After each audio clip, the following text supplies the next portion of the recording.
Baik, bismillahirrahmanirrahim. Kita mulai hari ini pembahasan kita tentang iltiqa as-sakinain, teman-teman.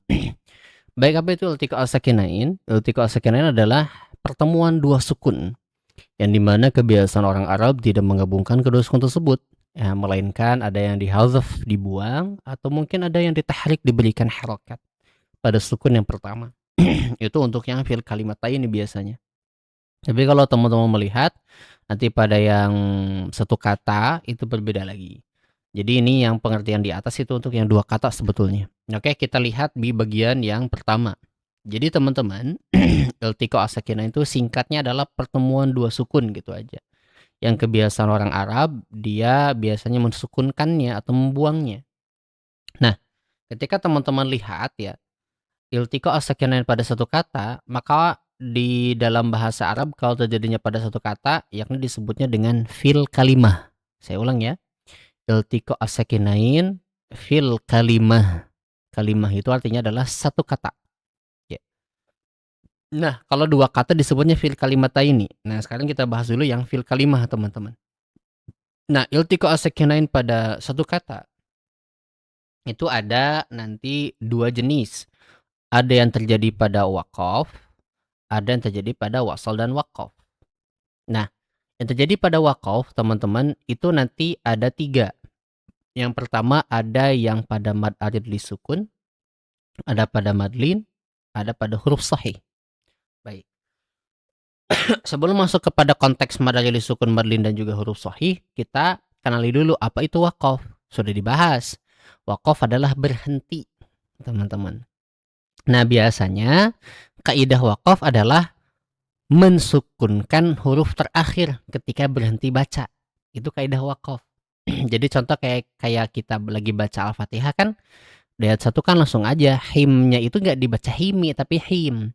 Bismillahirrahmanirrahim. Itu kan seperti itu. Tidak ada yang membacakannya dengan dibunyikan harokat terakhirnya.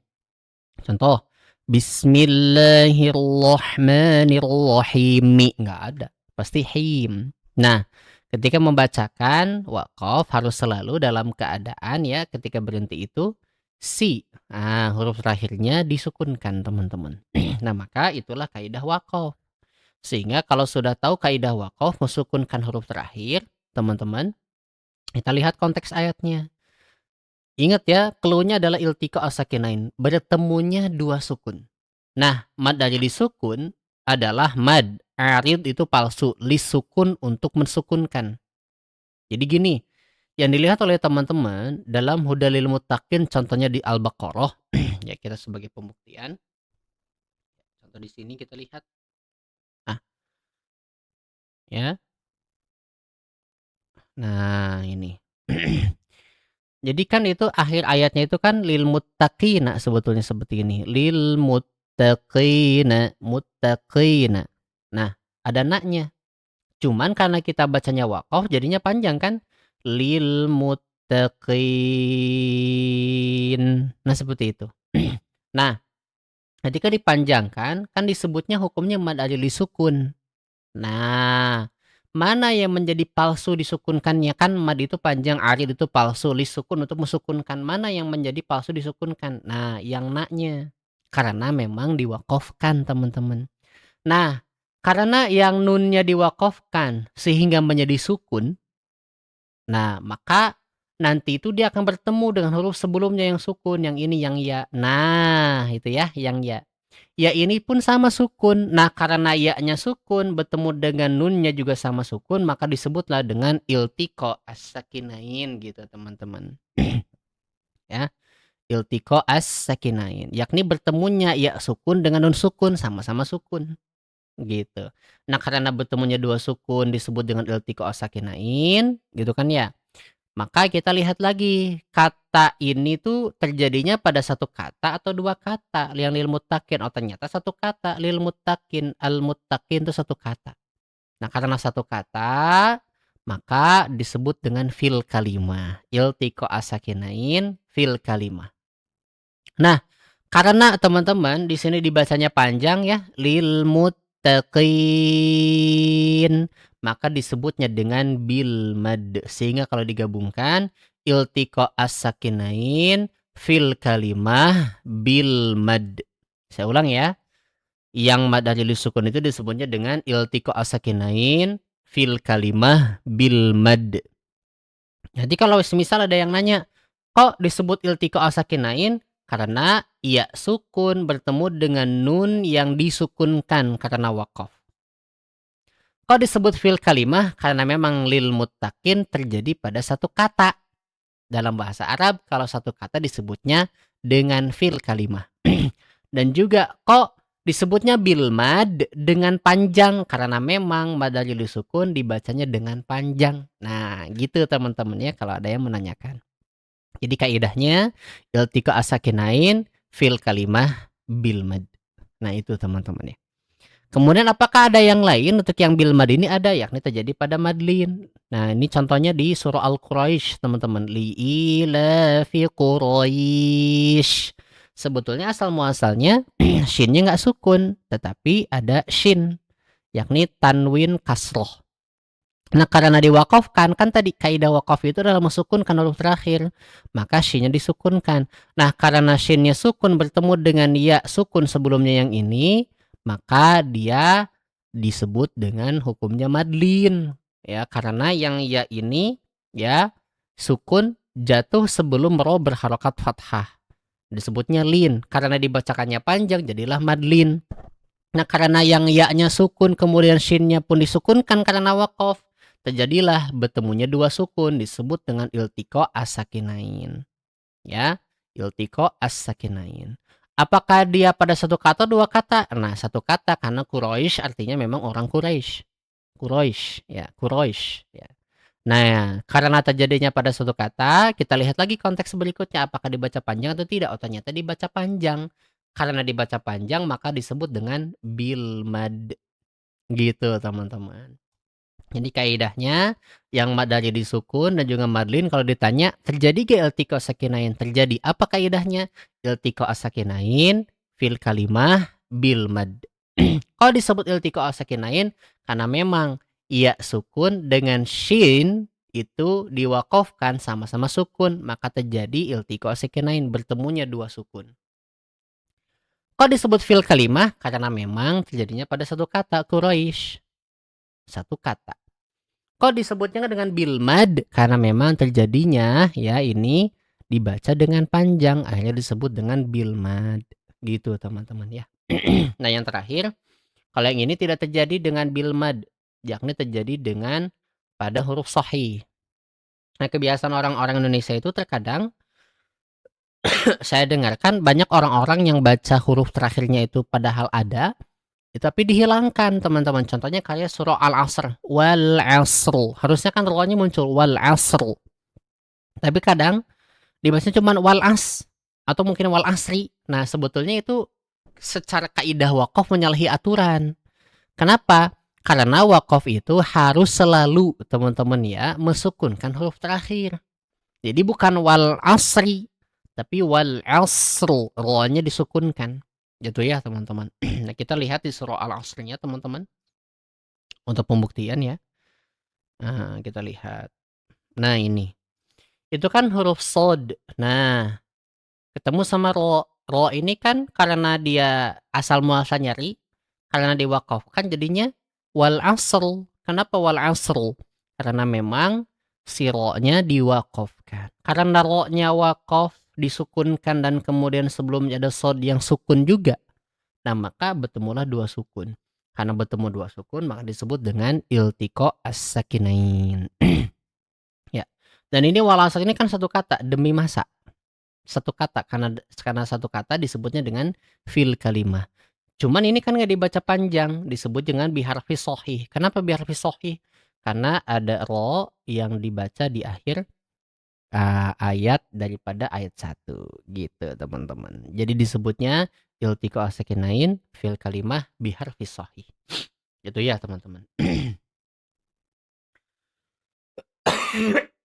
Allahu Akbar.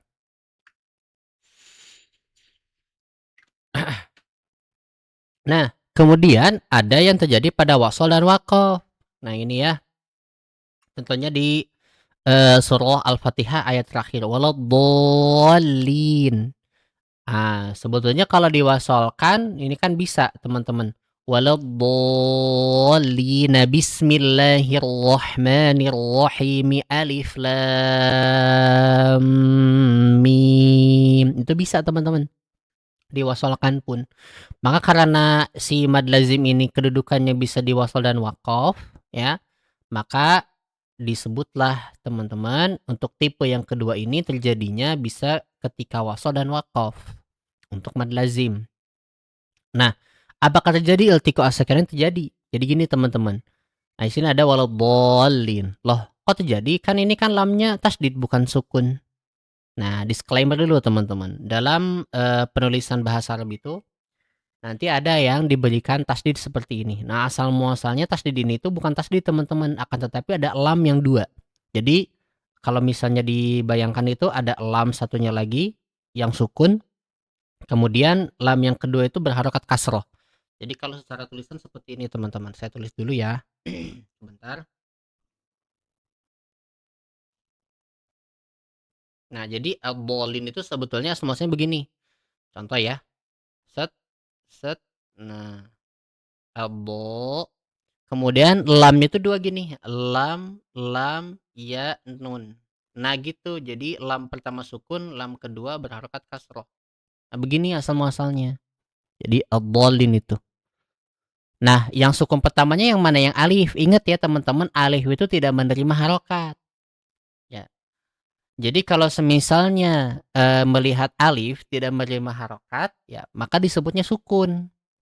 Nah, maka kalau misalnya sukun huruf yang pertama ketemu sama lam yang sukun juga. Di sini kan asal muasalnya sukun, maka disebut dengan iltiqa as-sakinain. Kemudian ini karena terjadinya pada satu kata ad-dhalin, sesat ya, teman-teman. Orang-orang tersesat, maka dia terjadi dalam satu kata disebutnya fil kalimah. Karena terjadi dalam satu kata, kemudian kita lihat apakah hanya dibaca panjang atau enggak. Nah kan ternyata di sini tuh dibacanya panjang, maka disebut dengan bil mad. Jadi kaidahnya sama dengan yang sebelumnya. Iltiqa as-sakinain fil kalimah bil mad. Nah itu teman-teman ya. Masya Allah, tabarakallah. Nah ini yang pada satu kata hanya terjadi pada keempat hukum ini teman-teman. Kemudian berikutnya ada lagi iltiqa as-sakinain pada dua kata. Nah, kalau dalam dua kata disebutnya dengan fil kalimataini, teman-teman. Kalau tadi kan fil kalimah, kalau sekarang fil kalimataini. Nah, teman-teman, sebetulnya dalam dua kata yang tadi bisa dibuang, ya, hazaf, atau mungkin bisa diberi harokat pada sukun yang pertama. Nah, kita bahas dulu yang hazaf, teman-teman. Yang hazaf ini paling mudah. Kalau ada mad tabi'i ketemu dengan yang sukun ataupun tasydid setelahnya, ya, sukun atau tasydid setelahnya, tapi dia nggak dipanjangkan bacanya, maka pasti sudah dipastikan dia disebut dengan hazaf, hilang. Ya. Nah, maka pada keadaan ini terjadi hanya pada saat wasol saja. Ingat teman-teman ya, ketika baca ada matobi'i, tapi matobi'nya nggak dibaca panjang karena ada sukun atau tasydid setelahnya. Tapi kalau ketika wakaf sebetulnya dia madnya tetap dibaca. Nah, hilang itu hilang secara apa? Apakah tulisan atau ucapan? Ternyata secara ucapan atau lafaz saja. Secara tulisannya tetap ada madnya gitu teman-teman. Contohnya di surah At-Takwir. Kalau kita baca surah At-Takwir dari basmalah berhenti di kata iza. Contoh ya. Bismillahirrahmanirrahim. Iza. Nah, izanya muncul tuh alifnya. Nah, ada ya iza. Tapi kalau kita baca idza syamsu kuwirat, idzash itu kan nggak ada tuh alifnya, hilang dia. Padahal dia panjang kan? Idza syamsu. Nah, teman-teman carilah siapapun itu kan ya guru teman-teman yang sudah ahli di bidang tajwid, pasti baca ini nggak mungkin jadi gini, idza syamsu, idzash jadi panjang, nggak mungkin. Kenapa? Karena memang kalau ada huruf tasdid atau huruf sukun setelah mad, jatuh setelah mad, maka dia pasti dibacanya langsung lebur kepada si tasdid ataupun si sukun tersebut. Dibaca langsung gitu teman-teman, masuk ke yang si tasdid atau yang sukun. Nah ini pun sama. Nah, karena ini teman-teman ya ada sukun si alif ya. Ingat ya yang tidak menerima harokat disebutnya sukun. Contohnya alif ini. Ya. Sukun. bertemu dengan alif lam di sini, asyamsiyah, ini kan alif asyamsiyah secara hukum. Maka bertemulah dua sukun, yakni si alif ini dengan alif lam. Sama-sama sukun. Maka karena sama-sama sukun bertemu ini dengan ini disebut dengan iltiqa as-sakinain. Kemudian ini dua kata. Yang pertama kata iza, artinya itu apabila atau jika. Ya. Asyamsu itu matahari. Nah, jika dengan matahari kan kata yang berbeda. Ini kata yang pertama iza, kata yang asyamsu kata yang kedua. Maka disebut dengan fil kalimataini karena terjadi pada dua kata. Kemudian karena iza si alif ini panjang, kemudian si alifnya nggak dibaca panjang karena masuk ke tasdid, maka disebut dengan bil hazf. Jadi kalau misalnya kita baca secara detail, iltiqa as-sakinain fil kalimataini bil hazfi. Mau itu misalnya alif, mau iya sukun, mau waw sukun. Kalau dibacakannya pendek dikarenakan ada sukun ataupun tasydid setelahnya, maka dia disebut dengan bil hazf. Tapi secara bacaan ya dia memang harus pendek, teman-teman ya. Nggak boleh sampai panjang. Secara tulisan itu tetap ada matnya, teman-teman. Nah, itu untuk yang terjadi pada dua kata secara hazf atau dihilangkan. Nah, teman-teman di sini kita lihat lagi. Nah, ada yang kedua, yakni yang at-tahrik. Apa itu at-tahrik? Berharokat gitu ya.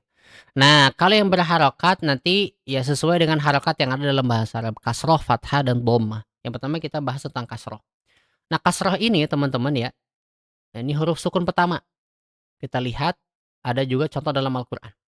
Jadi nanti dalam iltiqa as-sakinain fil kalimata ini ada yang diberikan harokat kasroh, fathah, dan dhammah. Nah, maka kita harus menyesuaikan dengan riwayat hafaz, kebiasaan orang Arab yang dia memang mengandung riwayat hafaz. Biasanya untuk di riwayat hafaz itu dia yang seperti ini dibacakannya dengan kasroh. Huruf apa saja? Lam, ta, nun, wawu, dal, tanwin, dan huruf lin. Dan juga nanti ada yang huruf zal, teman-teman. Ini saya ketinggalan ya satu lagi. Lupa saya nulis. Jadi ada la, ta, nun, wawu, dal, tanwin, lin, dan juga zal. Yang ada titiknya, dal ada titiknya. Nah, maka teman-teman, asal muasalnya, ya contoh dalam Al-Quran kan qul ud'ullah. Asal muasalnya ini bukan qul ud'ullah, kan tetapi kul, kemudian ada ud'ullah. Ini teman-teman ya. Nanti kalau misalnya saya contoh tuliskan teman-teman seperti ini. Sebentar, kita tuliskan dulu supaya paham ya teman-teman. Nah, ini. Ya, asal muasalnya begini teman-teman. Tiga ya. Baik. Kul, nah, sukun. Kemudian ud'ullah seperti ini. Ini hamzah wasal teman-teman ya.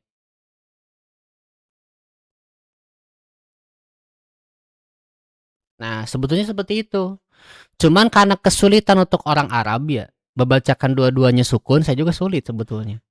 Jadi kalau misalnya digabungkan tanpa ada kasar gini bacanya kuldu'ul, susah. Nah, maka cara untuk tahallus membebaskannya adalah dengan memberikan harokat kasroh pada lam sukun. Jadinya kuli gitu teman-teman. Jadi huruf lam itu biasanya dibacakannya dengan kasroh ketika terjadi iltiqa as-sakinain. Jadi dibacanya kulideullah gitu. Sama yang lainnya pun ini waqalatih itu sebetulnya waqalat. Asal muasalnya gini waqalat sukun. Nah, karena susah waqalat susah tuh. Maka dikasihkan harokat kasroh. Waqalati khruj untuk di riwayat Hafs. Karena nanti di riwayat Warash atau yang lain tuh nanti ada juga ini dibacakannya dengan dhammah. Cuma kita fokus aja ke riwayat yang Hafs ini teman-teman. Dibacakannya dengan harokat kasroh. Nah gitu teman-teman ya. Jadi asal muasalnya untuk huruf-huruf yang ini tuh huruf sukun pertamanya ya kita lihat itu di lam. Lam ini teman-teman asal muasalnya sukun sebagaimana tadi saya tuliskan. Nah, untuk kebiasaan riwayat hafaz itu untuk huruf lam, ta, kemudian nun, wawu, dal, dan juga huruf zal, tanwin, lin itu biasanya dia itu sukun. Nah, tanwin itu kan dia sukun sebetulnya, nuhun, nuhun kayak di sini nuhun. Cuman karena dia memang terjadilah nun nikoyah teman-teman ya. Cuman karena memang dia ketemu sama huruf sukun setelahnya jadi nuhuni benahu. Gitu teman-teman. Ini juga sama torofai, sebetulnya semuanya torofai. Ketemu sama alif nun di sini, alif lam nun, alif lam syamsiyah. Jadinya torofayin nahar. Jadi asal muasalnya ini pun sama walaqad, sukun dia. Asal muasalnya semuanya sukun. Au yungkus, au ungkus. Nah, asal muasalnya begitu. Nah, jadi teman-teman ketika melihat tulisan seperti ini dalam Al-Qur'an yang sudah ada harokatnya, sebetulnya asal muasalnya sukun. Nah, karena di sini teman-teman diberikan harokat, kan sukun ya asal muasalnya, maka disebut dengan bitahrik kasroh. Jadi dalam hal ini kul satu kata nih, yang kulnya, yang ud'u satu kata juga, maka sama-sama tuh dalam kata yang berbeda, tidak dalam satu kata. Maka disebut dengan fil kalimata ini. Jadi secara kaidah iltiqa asakinain karena terjadi pada dua kata fil kalimata ini, kemudian diberikan harokat pada sukun yang pertama silam, maka disebut dengan bit tahrik. Harokatnya apa? Lihat aja harokatnya paling mudah. Ini harokatnya apa? Kasroh. Maka disebut dengan bit tahrik kasroh. Gitu teman-teman. Nah sama juga halnya dengan yang fathah. Yang fathah ini teman-teman ya. Nah jadi dia hanya ada 3. Nah ini sudah pernah dibahas ya alif lam mim yang wasol ini. Kita bahasa yang pertama huruf jarmin. Selalu huruf jarmin pasti dibacanya minal, minas sama. Ya, minadzakar. Jadi pasti mina. Asal muasalnya itu min sukun kayak begini. Jadi setiap ada huruf jarmin yang dia tiba-tiba menjadi nah asal muasalnya dia sukun min. Nah, karena kaidahnya dalam orang Arab memang seperti itu. Jadi kalau ada min, setelahnya dia seperti itu jadi mina. Pasti mina. Minal, minas samarot, minas sama. Pasti seperti itu teman-teman. Nah, karena dia sama ya min huruf pertama itu kan ya kata pertama, kemudian al-mu'minun kata yang kedua atau al-mu'minin kata kedua, maka disebut dengan fil kalimata ini. Iltiqa asakinain fil kalimata ini bitahrik, tapi harokatnya bitahriknya adalah fathah. Gitu ya teman-teman. Jadi asal muasalnya min al-mu'minin. Karena orang Arab kesulitan kalau bacaan seperti ini minl mu'minin susah. Jadinya minal mu'minin gitu teman-teman ya. Dibebaskan ya nun sukun pertamanya dengan harokat fathah gitu teman-teman. Ini pun sama. Ta'nis dengan alif tasniyah teman-teman. Kanat kemudian ada alif. Nah karena alif itu biasanya berpasangan dengan harokat fathah untuk dimad, maka paling mudahnya dikasihkan harokat fathah. Jadinya kanata, asal muasalnya kanat terus alif. Untuk membedakan bahwa di sini tuh ada dua orang gitu. Kanata tahta abdaini min ibadina. Gitu teman-teman. Ini asal muasalnya kanat alif. Kanat alif. Karena alif pun sama-sama sukun dan taknya pun sukun, maka terjadilah iltiqa as-sakinain. Bertemu dua sukun. Kemudian diberikan harokat. Nah, maka disebutnya dengan bitahrik. Dua kata sama, kanat, kemudian alif tuh menandakan kata yang lain sebetulnya, menandakan dua. Disebutnya kanata. Maka terjadilah iltiqa as-sakinain fil kalimata ini bitahrik fathah. Yang alif lam mim sama, sudah saya bahas ya alif lam mim. Jadi kalau alif lam mim ini kita lihat ya, yang bagian atasnya dulu teman-teman, supaya memudahkan nanti teman-teman mengerti. Nah, asal muasalnya begini alif lam mim tuh. Jadi alif lam mim, mimnya sukun tuh mim. Ada mim sukun di sini mim. Ketemu sama lafaz Allah. Karena ketemu sama lafaz Allah sama-sama sukun, ya. Bertemu dua sukun, maka berikan harakat fathah pada mim yang pertama jadinya ma. Jadi alif lam mim Allah, mallah. Nah, karena mim ini kata yang pertama, Allah kata yang kedua, maka terjadi iltiqa as-sakinain pada dua kata. Iltiqa as-sakinain fil kalimataini bitahrik fathah gitu teman-teman. Ya, itu paling mudah ya untuk mengerti. Kemudian satu lagi nakni yang dhammah. Kalau dhammah ini terjadi pada waulin jamak saja dan juga mim jamak. Mim jamak itu ada yang kum, kemudian antum, ada lagi him dengan hum teman-teman. Ya. Contoh lakumul ard, asal muasalnya lakum, kemudian alif lam lakum. Kalau misalnya baca dua-duanya sukun kan susah. Lakumul ard susah. Bihimul susah. Maka dikasihkanlah dhammah. Lakumul ard alaihimul malaika. Dhammah dhammah dhammah dhammah gitu teman-teman. Biasanya dilihat hafal seperti itu. Ini pun sama. Asal muasalnya fatamannau al maut. Susah kan fatamannau susah. Jadinya fatamannawul mauta. Asal muasalnya dia adalah sukun. Fatamannau lakum. Kemudian ada lagi antum, hum, him. Jadi mim jama' itu ada 4. Antum, hum, him, kum. Kalau dikurang terus gitu aja. Nah, kalau melihat seperti itu maka dikasihkan harokat dhammah. Asal muasalnya sukun. Nah, kita tinggal lihat karena harokatnya dhammah maka bitahrik dhammah. Sama. Iltiqo as-sakinain bertemunya dua sukun mim dengan alif lam atau di sini wawu dengan alif lam. Nah, kemudian terjadinya dalam dua kata. Fatamannau kata pertama, lakum kata pertama, al-mauta kata kedua, al-ardo kata kedua. Ya, kemudian karena dia diberikan harokat maka disebut dengan bitahrik. Iltiqo as-sakinain fil kalimataini bitahrik. Apa ini harokatnya? Dhammah.